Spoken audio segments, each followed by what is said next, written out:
Hər birinizə salam dostlar, kanalıma xoş gəldiniz. Bugünkü videomuzda qısa bir axşam dərs vlogu çəkmək qərarına gəldim.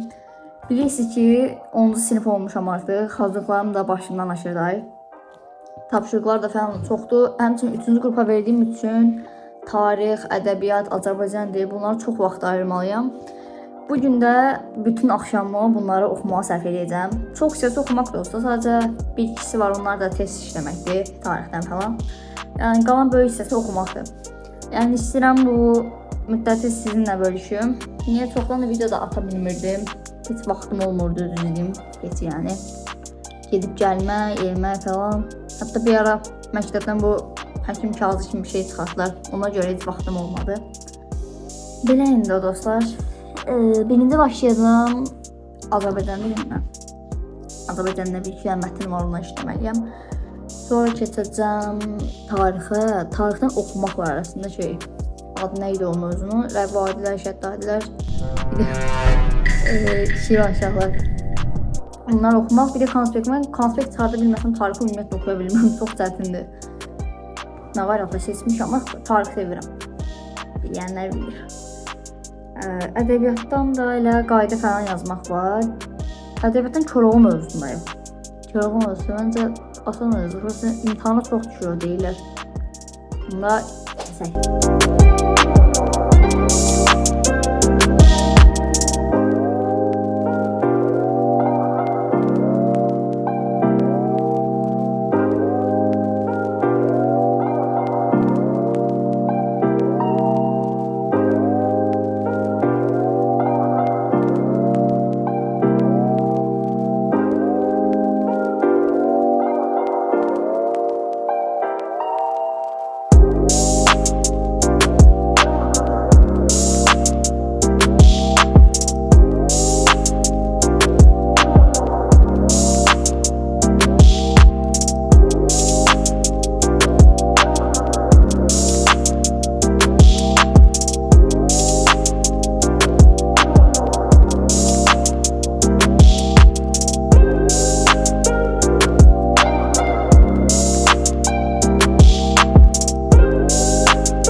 Deməli dostlar, Azərbaycan dilindən 3 dənə mətnin üçünü də işlədim.